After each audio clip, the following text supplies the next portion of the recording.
Hi students, I want to give you a quick overview of everything that is in the Of Mice and Men module and just give you some brief explanations and explain to you what we're doing with some of the different assignments and pages within this module. So the first thing I want to point out is this first page. It says Of Mice and Men, Visuals, Videos, and Background. That is to help you with your comprehension about the historical context of Mice and Men. So if I click it, it's just a simple Google slideshow. And the only thing I want to point out right now within this slideshow is that there are going to be times, and I'm just going to show you the two slides that have it, where you have something linked. So that right here where it says Freak Shows, that is linked. You're going to have to be in presentation mode, so I have to click up here in presentation mode to view that. And then also here on the slide, there's some videos to help your understanding with the context behind Of Mice and Men. Okay, so I just want to point that out, and I'm going to try very hard not to go into too much detail about anything because this is my third recording because I'm talking too much. The second page I'm going to show you is just the full PDF, and notice it says with page numbers, and you're going to need to know the page numbers because you're going to be responsible for some quotes. So if I click this, it's going to load for me, and this is what it looks like. See, it's a novella. It's not very long. Of Mice and Men is not a lengthy read, but you can see the page numbers. Whoops. Here we go, page 1. And you can see the page numbers there. So you're going to want to download that PDF, and then you can annotate on your PDF. And it's going to help you. Taking those annotations, making those notes about what you're reading is definitely going to help you. Okay? So moving on from that, we also have audiobook available. And I would actually encourage all of you to listen to the audiobook as you're following along with that full PDF text.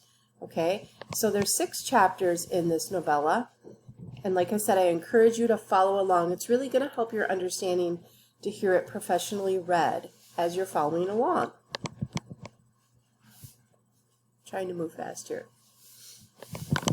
Okay, so the next assignment that we have here is Of Mice and Men graphic organizers, and I know I'm going to spend just a little bit of time talking about this to help those students who are virtual understand what we're doing here. So I'm going to click the link where it says graphic organizers, and actually I should probably read this to you.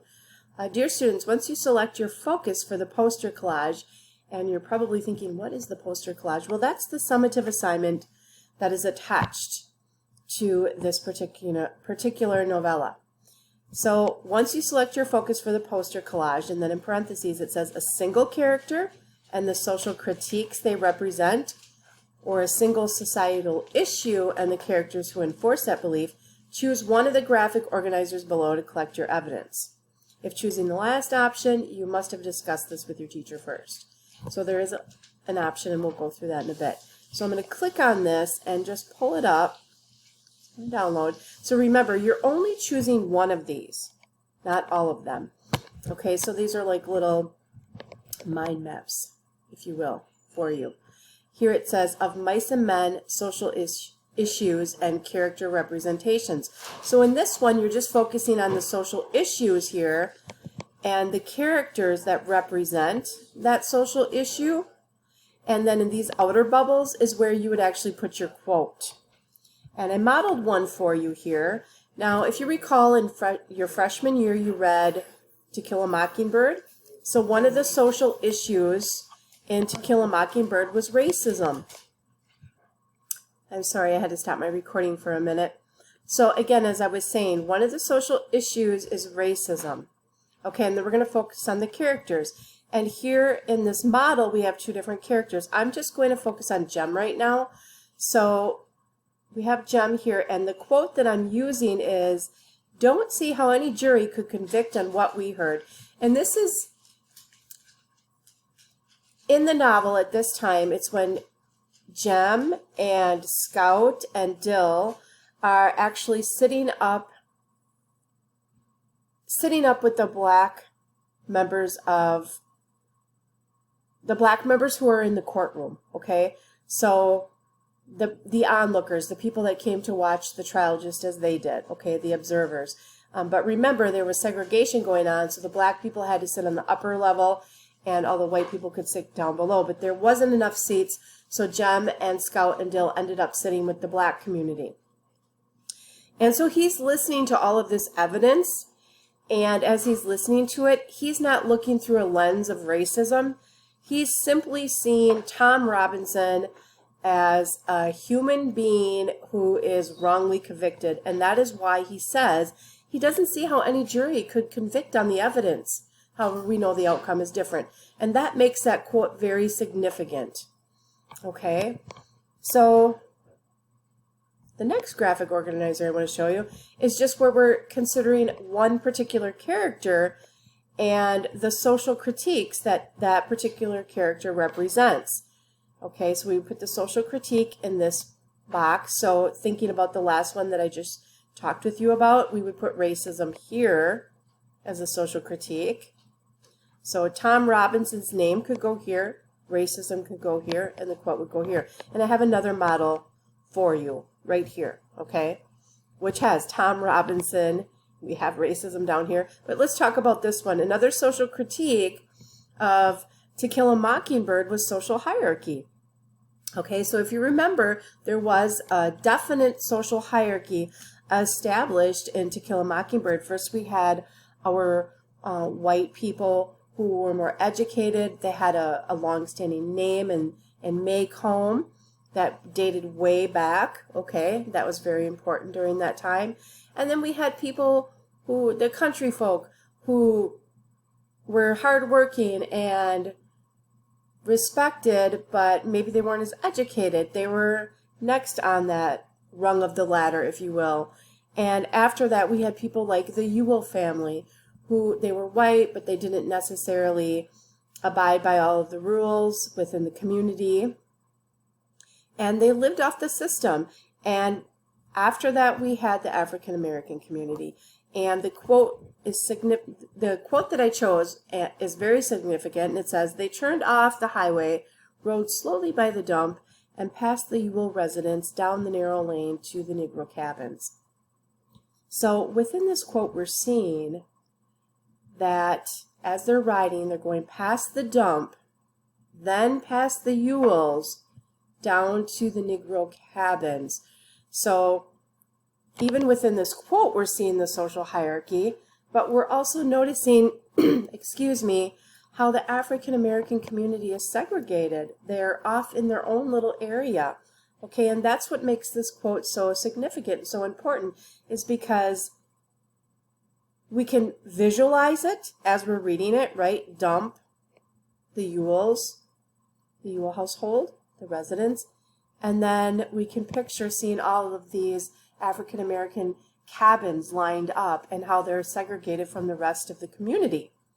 So again, this is just a quick little model for you, so you understand how you're going to fill out these two graphic organizers that I've talked with you about. The last one would be for students who need to talk with me first. If you choose to use this one, please just talk with me.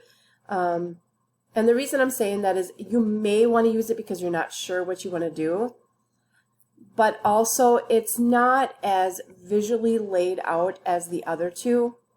Okay, it may be easier for you to lose track of your thoughts, and I just want to have a discussion with you about why you're choosing it before you use it. It's not that you can't use it, it's just that I would really like to have a discussion with you. There's no modeling for this one, okay, but you're welcome to use it yet, and I'm not going to take too much longer on this portion because I know I just don't want to run out of time like I did last time. So I'm going to move back now. And the next assignment that I want to show you is it says in class, pay attention, in class of mice and men character profiles. So if I click on this, it says, note, this learning tool will be used during in-class days. So I don't expect that students are going to work on this outside of class. We're going to talk about these graphic organizers in class, and you're going to fill them out in class. And this is going to be part of our classroom discussion. Virtual students, just keep in mind that there's going to be a recording for you. You're going to be able to see what we're doing with these. That recording is not going to be available for you until chapter 1 is complete. Okay, so just keep that in mind. And I'm just going to click this link here and show you what it looks like. And so it just labels the characters' names. We have George. George has a full page, and so does Lenny. Okay, I went past that pretty quickly. And so does Lenny. Who is he? How does he view the world? What's important to him? These are all important questions that are going to help strengthen your understanding of the novel. And like I said, we're going to go through these in class. So just keep that in mind. And again, virtual students, you're going to view some recordings where that's discussed. Or if you miss class with me, if you're a student that attends in the building at some point and you miss class, then you're going to have that opportunity to go back and hear about that as well. Okay. Moving on, we have a Padlet discussion. All right, and this Padlet discussion is to help with understanding. And unfortunately, with the circumstances that we're in right now, we can't all be together. And I understand how it is for you when you're not in class. Sometimes you're reading something, you may have a question, you may have a comment, and you don't really have anyone to share it with.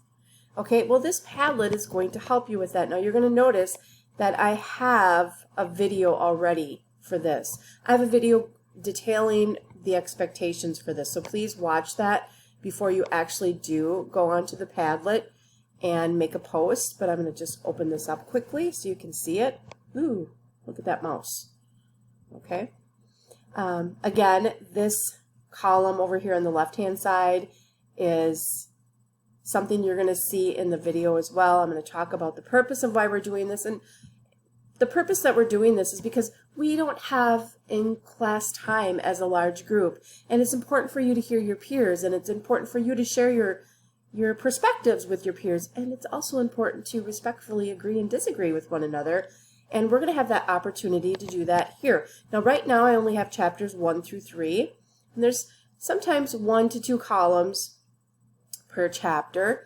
Notice I even have a video here, so keep that in mind. And what I would like you to do is just to read whatever question happens to be there for that particular chapter and write a post for it. And like I said, there's a video detailing how I want you to do this, but I'm just going to point out really quickly, I need you to put your name. Here my name shows up automatically, but yours won't, so you're going to need to put your name and then number it, and then just post your entry and use proper grammar, capitalization, punctuation. Okay, just remember it's not text language. Okay, so that's all I wanted to say there.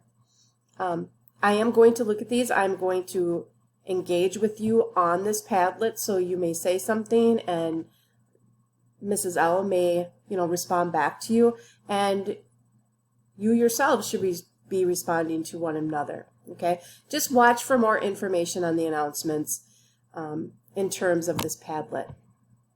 All right, I'm gonna check my time here. Okay, so I have like a minute left. I have a minute left, guys. I ran out of time a couple times before, and I don't want to have that happen again. So I have a minute left to talk to you about the summative collage. And I just want you to know that these graphic organizers, the Padlet discussion, all of this is going to help you prepare for this summative assignment. Okay, and I'm just going to quickly click on it, and I really wanted to read it to you, and I'm not going to be able to because I know I'm going to run out of time. No, it's worth 20 points, and you're focusing either on a single character and the social critiques they represent, and you're going to answer the following questions with that, or a single societal issue, okay? And you can do that in several ways. You can present it in several ways.